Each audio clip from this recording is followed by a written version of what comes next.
Welcome back to another interview on Score Society TV. Today we got a pro, an athlete, elite player. Played at Ohio State, played in Europe, now playing in Japan. Please welcome Evan Ravenel. So at Ohio State, you went to the Final Four. Talk about the preparation, what it takes to actually be a winner. In high school, you can kind of get away with, cutting the corner here and there. You get to college, that's not really the case. And then on top of that, nothing can really prepare you for how hard you have to play to be good at the college level. Tatum not getting a lot of playing time. You think there's a space for him? I think our Olympic team is so diverse and so versatile, depending on the match and depending on the game. Maybe, the coaching staff saw maybe Tatum isn't a great fit against this team in Serbia, how we want to play and things like that. I think Tatum's an amazing player, one of the best players in the NBA, one of the best players in the world. But you're playing with the other best 12 guys in the world too. So, and just like on any team, fit and situations matter. Welcome back to another interview on Score Society TV. Before we start, make sure you guys like, subscribe, share. We want to continue to boost the channel, continue to get great guests. Today is nothing short of that. Today we got a pro, an athlete, an elite player. He's been played at Ohio State, played in Europe, now playing in Japan. Please welcome Evan Ravenel. Man, thank you for having me. I appreciate you being here. Appreciate being here. Thank you, bro. Thank you for coming on short notice. No problem. I had a little free time before I got up out of town, so I'm definitely come in and support everything I can do to help out. So tell me, man, you played at Ohio State, yes, right? Yes. You're from Tampa, right? From Tampa, born and raised. What was your what high school you went to out here? I went to Brandon High School. Yeah, we were pretty good team. I think Brandon High School has the most success out of the high schools here when it comes to basketball. A couple pros, a couple NBA guys, a lot of guys going to college. Coach Herman did a really good job building that program up out there. Yeah, I read a little bit about y'all. Here is the top program. What did you learn from Brandon High School with your time there? I think the thing I learned the most is how to play with a target on your back. When you play at Brandon, everybody wants to beat you. No one really likes you. But at the same time, it's you just learn how to be the best, and you learn how to compete, and you learn how to practice against the best. The four guys on my team, we all went to college, played college ball, and we're pretty successful. Gotcha. And you went from Brandon High School, you went to Boston College. Yes, that's correct. What made you choose Boston College first? Coaching staff. To get an opportunity to play for a Hall of Fame coach like Al Skinner. And I got to play in the ACC. My family is scattered across ACC country up and down the coastline. So it was kind of a no-brainer for me. I didn't even take a visit. He came down for an in-home visit, and we chopped it up for like an hour. We ate. My mom cooked dinner and everything like that. And I said, I'm ready to go. Talk to the youth about how important it is to look for a good coaching staff. A lot of times, I have players who are always looking for the name. Talk to me about the coaching staff and how important that is for you. I mean, at the end of the day, you're choosing the people who's going to kind of guide and help mold and build you to where you want to ultimately get to, whether that's a professional in the NBA, professional overseas, or you just want to, be just a professional person. Choosing the right coaching staff is pivotal. I was a young black kid from Tampa, Florida. I wanted to be led by a great black man, and Al Skinner, and that's what I chose to do initially. He spoke a lot about my personal growth. He spoke a lot about my professional growth as far as on the game, and that's something I really it kind of enticed me to go there. Gotcha. So you ended up transferring to Ohio State. Yes. And right now we have a lot of kids talking about the transfer portal. You got kids who play AAU, they play on different AAU teams, they want to go to this. What was your reasoning for transferring? Unfortunately, my sophomore season, we had an underwhelming season. The athletic program decided to make a change from up leadership at Boston College. I saved for a little bit, kind of gave the new guy a chance to kind of see if we would bond and we would mesh well. I didn't really like what I was seeing. I just wanted a little bit different kind of style of play. And I ultimately decided to transfer. Gotcha. I was playing good minutes as an underclassman. I wasn't really complaining about that. I enjoyed my time at Boston College. And like I said, but choosing who I wanted to lead and guide me to the next level, that was a big part of my decision. Gotcha. And what was the difference as far as style when it came to playing in the ACC and the Big Ten? ACC is a lot more, you got leaner athletes, you got a little bit more finesse, you got a little bit more, I feel like You have you got some guys that are kind of very skilled, not kind of skilled. They're very skilled. But when you go to the Big Ten, it's a dogfight every night. It's a lot of really big guys in the Big Ten. Physical, it's tough. The scouting is crazy. Like every year, I think the Big Ten sends like 7 to 8 teams to the tournament, and people always say it all the time. Like all season long, we beat up on each other. So when we get to the tournament, we kind of be underwhelming. But I think that's going to change pretty soon. I think we have, like last season, we had Purdue in the national championship game. Yeah. Ultimately, they played against an amazing UConn team, but like the Big Ten is a very strong conference, and I'm looking forward to seeing what it can do this year. Well, when you went to Ohio State, you wasn't too far off, right? You went to the Final Four. Yes. How was that? That was an amazing experience. That's a special team. I thought the team that we had the year before was might have been the best team I've ever been on. But at the same time, the run that we made to the Final Four, led by my college teammate and roommate Jared Sullinger, Will Buford was amazing, Aaron Kraft was amazing, Linzel Smith Jr., Deshaun Thomas. We were really good. It's a really good team. All those guys are amazing professionals. Nice. So at Ohio State, you went to the Final Four. Talk about the preparation. The difference in preparation when you're in high school or even when you went to Boston College to help you guys get to the Final Four. Because I think players underestimate what it takes to actually be a winner. Yeah. Right? The thing in college is, I think the major separator from college to high school to college is more so like in high school you can kind of get away with cutting the corner here and there. You can kind of get away with I'm just more talented than this guy. I'm bigger than this guy. I'm taller than this guy. When you get to college, that's not really the case. And then on top of that, like nothing can really prepare you for how hard you have to play to be good at the college level. You can get away with not being a good defender in high school. Because guys aren't able to make certain shots or make you pay for doing this or don't have the knowledge and understanding or IQ to a level where you're not getting exposed for things. That's not a thing in college. Coaches scout, coaches watch film, players scout and watch film and things like that. And then on top of that, you just got grown men. Like you got now with the whole transfer portal and guys getting extra years. You see guys 25, 26, 27 years old. Like there was only one guy like that when I was in college, and that was like, what in the world is this? Yeah. Now you got teams with 25-year-olds, like multiple 25-year-olds. It's just different. So you after college with Ohio State, I'm sure you got some NBA looks, right? Actually, I decided to go straight overseas. I was not. I was supposed to do the G League stuff. I didn't really like I wanted to make money. Yeah, I heard that. That's as simple as that is what it was. I sat down with my agent, who's still my agent to this day, Jamie Knox, and he asked me, he said, "Hey, I would love for you to go to the G League. I think your skill set would translate to the NBA and the way that he's going right now." And I felt like he was right, but at the same time, I was like, "No, I want to go make money." Like I wasn't on the draft board. I wasn't getting drafted. I was like, let me go over here where somebody wants me. I had multiple offers overseas coming out of college. These people wanted me. They wanted to utilize what I had to bring to the table, and that's what I wanted. Yeah, I saw that you played Poland, France. You played in Europe. Yeah. Like I mentioned earlier, you play in Japan. Yes. What's the difference in style over there as far as style of play? I think in Japan, I don't know if you guys watch the Olympics, but Japan is a fast-paced game. It's up and down, a lot of possessions. A lot of shooting, a lot of skill, a lot of finesse. I think Europe is more tactical. Europe is more grinded out. Europe kind of fit what I did in the Big Ten in a sense, but just a little bit more higher IQ, more precise. Like you don't really have a lot of leapers or guys or like athletic guys in the European game at the level to where I played it at, but they were so smart.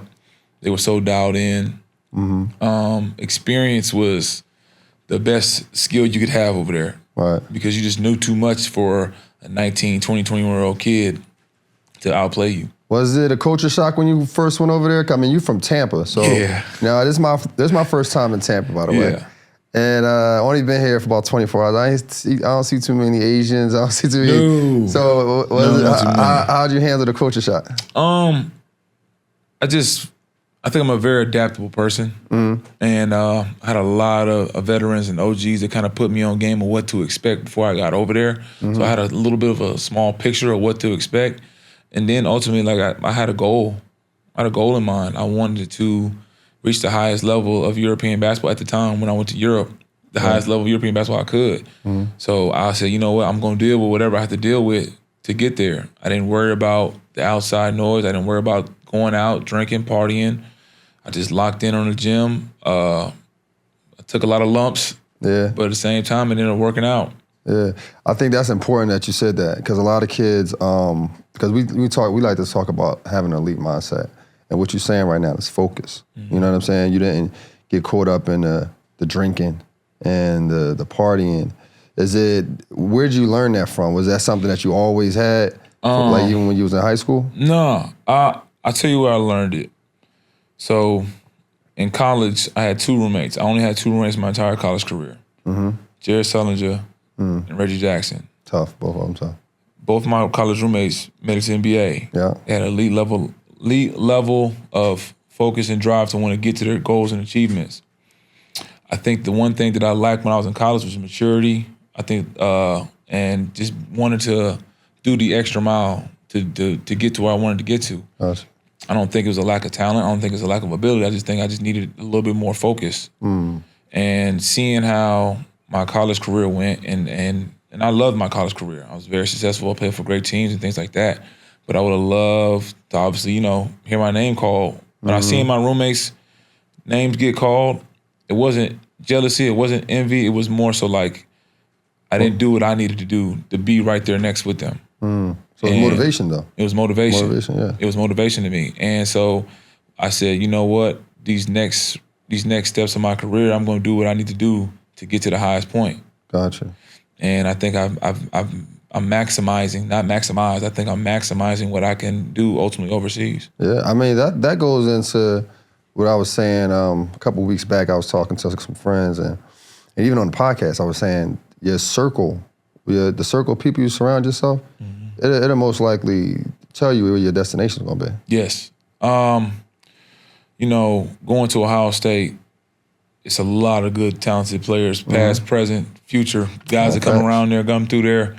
The gyms in the summertime, like you got NBA this, NBA that, like not like just making it. I'm talking about Hall of Famers. Mike Redd coming through there. Greg Oden was picked to be the greatest big of all time at one point.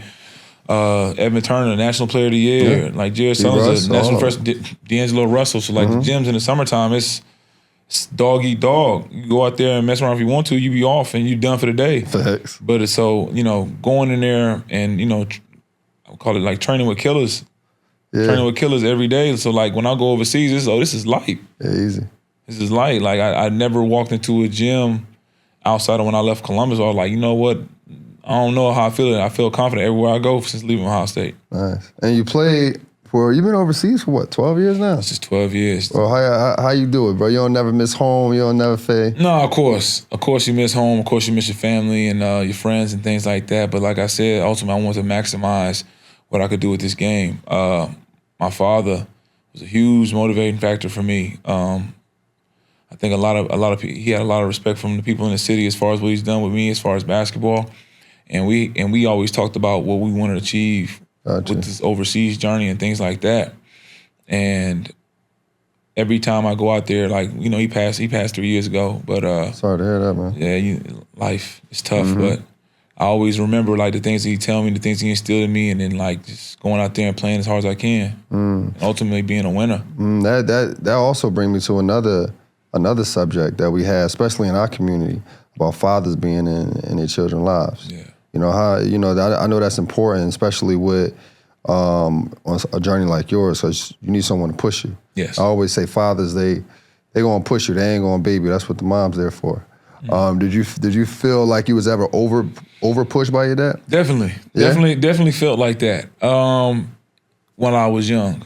To the point where I didn't, me and my dad has a lot of talks and a lot of conversations. As a kid, you don't really understand the depths of what your parents are willing to go through for you to be successful. Like, obviously they say like, if I wanted more than you, it's not a good thing. But like, as a parent, like, how could you not want your child to be successful? My dad believed in me. He saw the potential in me, and he never let me cut a corner. So he was always on me.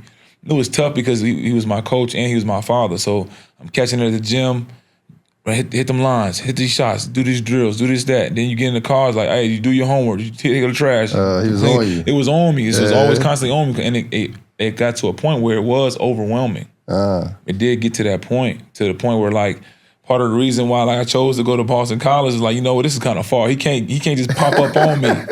He's running. I can throw the phone to the side and be like, oh, I was in study hall or something like that. I just missed a call. But you know, ultimately, like that was my dad was my biggest supporter. He was the biggest motivation factor, and he's the biggest reason why I am who I am today. That's dope, bro.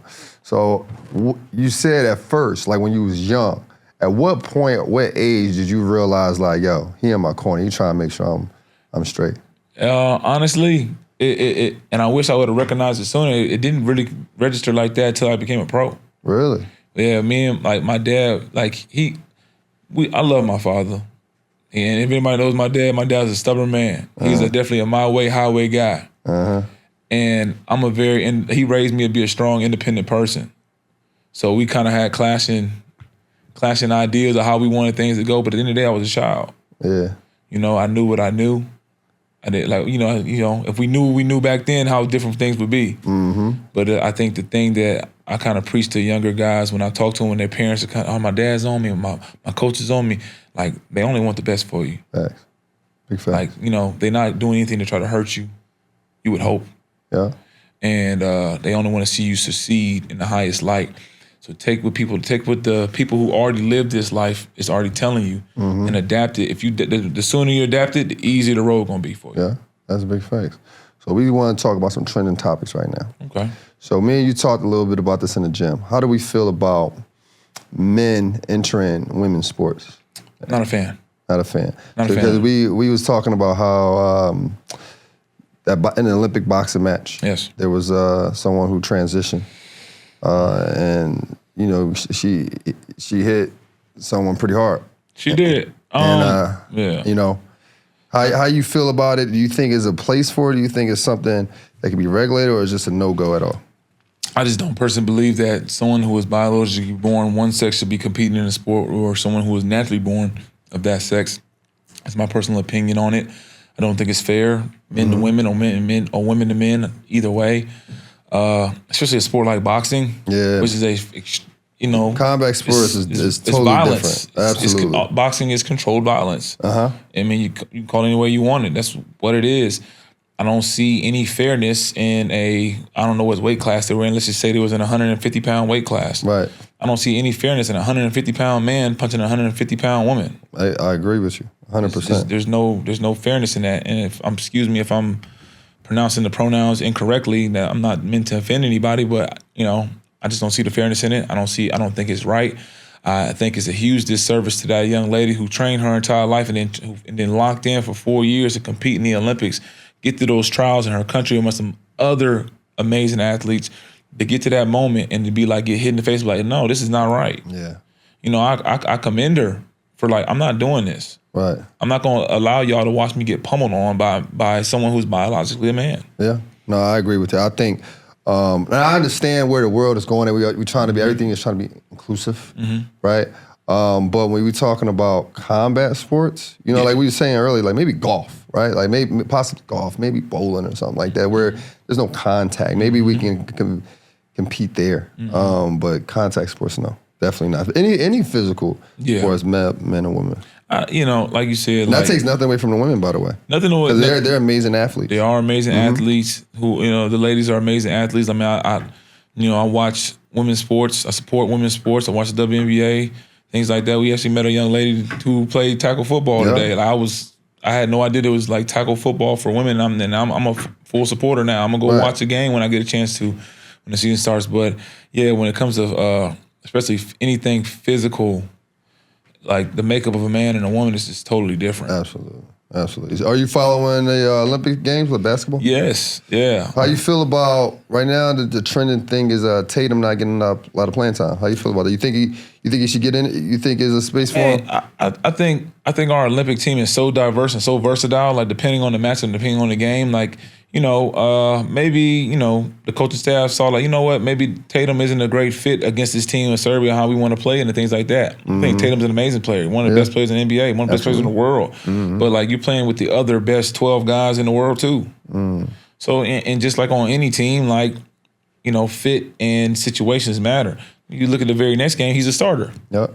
You know what I'm saying? He plays the game. Embiid, who started the game the previous game, don't play at all. Yeah. But his style of play don't fit against who they played against, and that just may be what it was. So I think it was more of a tactical thing, a strategic thing by Steve Kerr and the staff on Team USA. You can even look at it like this on the deeper thing. Like, I thought Jaylen Brown should be on the team. Yeah. But Derek White, they chose to go with Derek White as a replacement for Kawhi Leonard. He's playing amazing. Yeah. He's doing what needs to be done. He's defending. He's knocking down shots when they come his way. He's playing hard. Like, there's no ego. I'm not saying Jaylen Brown has an ego or anything like that, but like, these guys get paid a lot of money to make choices and decisions, and they're probably going to be right most of the time. Right. So for the average fan, right, who doesn't understand the tactical part of it, like, why would, in your opinion, why would they replace Derek White instead of getting Jaylen Brown, who's,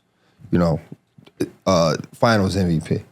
No, yeah, like, personally, I believe that Jaylen Brown should have been at least awarded the opportunity to decline it. Right. I personally believe that. Now, am I mad that they chose Derek White? I thought it was kind of weird that you go around the Finals MVP to choose his teammate. Yeah, it would look better if they would have chosen someone from another team. Yeah, right? That's what I think personally. But at the same time, Derek White is he's a great player, great two-way player. They needed someone that's going to plug in and fill that role. Obviously, that's what Derek White is doing for Team USA. Is essentially the same thing he does in the NBA. Yeah. He's not. We need you to come in there, play hard, defend, be a great two-way guy, knock down shots when they come your way. Yeah. Cause no problem. No, I agree with you. Because I think that's a big thing. You go through the comments, you see people like, they feel like he's getting snubbed. Maybe he is getting snubbed. Who knows? I know NBA is very political. Especially anything is political when you got a lot of money behind it. Right. So I know he's talked about as one of them guys who go against the grain. So he could be that. Could be. So I got a question for you, right? It's like a who you got thing. You from Florida. Okay. I'm gonna give you some names. I only got two actually that was comparable. Who do you think will win this? Who do you think is better? Because you're Vince Carter or Tracy McGrady? Tracy McGrady. Why Tracy McGrady? He's what, head up 1-on-1? 1-on-1. Vince, Carter, tons of respect for him. Amazing athlete. At one point was definitely the top. I think when he was rising up, a top 5 player in the NBA. But same with T-Mac. T-Mac is 6'9". Amazing, one of the better athletes in the league when he wasn't injured or anything like that early in his prime. Shoots the three, handles it like a point guard. Like, I'm a T-Mac. I'm biased. I'm more of a T-Mac fan. I'll be honest with you. So I would go Tracy McGrady over Vince. Yes. I go Tracy McGrady. I usually give pushback on that, but I like Tracy McGrady, bro. Yeah. But Tracy McGrady to me had a more all around game. I think he flourished more for different teams. Yes. Vince had to deal with some injuries, but yeah, Tracy McGrady for sure. What about James Jones and Eddie Jones? James Jones and Eddie Jones. They're both shooters. Eddie Jones. Lakers Eddie Jones? Lakers Eddie. I mean, listen, I like Eddie Jones. I'm from Philly. He played for Temple. Okay. I like Eddie Jones. Lakers Eddie Jones is different though. I ain't gonna hold you. He was different. It's a play that Eddie Jones did. It's a fast break. It's like a 2-on-1, and he could have passed to his teammate. He could have got close to the rim. He like finger rolled from like the 3-point line, and I was like, this dude is nuts. There's no way he's making. I remember seeing that play, and I was like, he switched. Like it was so effortless for him and confident. He just flicked it up there like, this is what I do, and he was smooth. That jumper, that pull-up jumper, that one dribble pull-up was pure. Another, like, you could have said a lot of people, like, I like Eddie Jones a lot. I'm biased. James Jones might have had better. He could have had better stats than Eddie Jones. I don't know. I'm gonna go Eddie. Yeah, Eddie Jones had a good career, even with Charlotte. Yeah, he had a good career, even with the Lakers, even with the Heat. Yeah. So we're gonna take Eddie Jones. I'm gonna go Eddie Jones. If you had to say top 5 players out of Florida, who would it be? Amari, Yeah. Tracy. So I was gonna say Amari and David Robinson. I was gonna try to compare the two. You know what's crazy is like Can we compare that too? I mean, Because they different generations, different style. when you say so for me, when you say from Florida, like I'm talking about, you went here, you went to school here, you born like David Robinson's a military guy. Yeah. You might have been born here, like Trevor. I think Trevor. No, Trevor Ariza. Trevor Ariza and Gilbert Arenas were born in Florida, but they live in California. They're not Florida. So I would go Amari, Tracy McGrady, Vince Carter. I'll go Austin Rivers. You don't hear Austin Rivers. Man, Austin Rivers is an amazing high school athlete. He was tough? What? I didn't get, well, obviously I'm not from Florida, so I didn't see his games, but man, he had a lot of slack though. Like, you know, they call it, it's the Milk House in Orlando. Rivers House, man. What you talking about? He dominated down there. He's a beast. Austin was a beast. He was behind me in high school. I remember when he was a freshman, I was a senior. He had it like that. And then I'm going to go, this is tough. For the last spot, bump it. I'm going to go Kenny Boyan. Kenny Boyan. I really tell us about him, because I'm prolific not scorer. Prolific scorer. Been like that since he was in 8th grade. Came up. He was behind me as well, a year behind me, but came up around my time. Man, could fill it up. A really great 3-point shooter. Those will be my 5. I'm actually, it's crazy. Once these 2 Boozer kids graduate, they're gonna be in that top 5. Oh, they tough too. Oh, at least I gotta think they got a chance to be 4-time state champions. Yeah, they tough. You can't name someone that's done that. I've seen them play a little bit. They really good. I'm looking forward to their future for sure. Now, when we met earlier, right? You talked about how you want people to know about Tampa and all its greatness. Yes. Why is that important to you? I'm just proud to be from Tampa, Florida. Right. I take pride in telling people where I'm from. I take pride in the people who help cultivate who I am in the city and seeing what they've done. And I want to be able to anything that builds the reputation positively of my city, especially with basketball, the game that I love to play. I want to be a part of it. I want to help boost it up. Oh, that's dope, bro. Anything you want to give like a message to the youth for all the stuff you see going on with the youth ball? I mean, we just working out. We seen young guys working out. What kind of message would you want to give them from a OG standpoint? I think the biggest message that I would like to tell young players right now is that run your own race. Don't be concerned about what this kid has and what that kid has and what's going on over here and what's going on over there. The only thing you can control is your attitude and your effort and the work that you put into your own craft. What's for you is for you. Right. And if you're so concerned about what this other guy has and what these other kids are doing and things like that, just run your own race, stay locked in on the gym, and what's for you is gonna come. Gotcha. And just before we wrap it up, man, let us know where we can follow you. Let us know if you got any big projects coming up, anything we should know about. I mean, the only thing as of right now, we're just trying to build this culture up with the professional basketball players in the city and getting it back up in here. We got a lot of talented young players. Right. I would love to. We had a gym the other day. It's an amazing turnout. A great mixture of professionals and the top high school kids in the city. Sure. So just how I was poured into by the OGs in my city, I'm trying to do the same thing back to the young guys now and be able to help the professionals get ready for their upcoming years. Sure. So that's that. As of right now, that's the biggest thing that I personally am being involved in.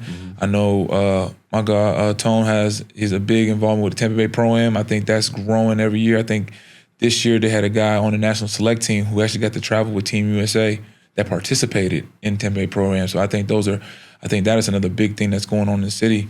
And I'm sure you'll get a chance to speak with him and talk more about that. Yeah. But other than that, that's what I got going on. If you want to kind of follow and keep up with my story, social media-wise is E_RAV24. That's his Instagram right there. Appreciate you, bro. Appreciate you. Appreciate your time. You about to leave out of here, go back to Japan, right? Yes. I'll leave out here in a few weeks, heading out. Well, best wishes to you, bro. I'm gonna keep track of your season. And we follow each other now, so we good. Yep. We locked in. Yes, Well, sir. man. Yes, sir. All right, there you have it. There's another interview on Score Society TV. Again, make sure you guys like, subscribe, and share. Until next time, let's continue to think elite and together. Welcome to Score Society.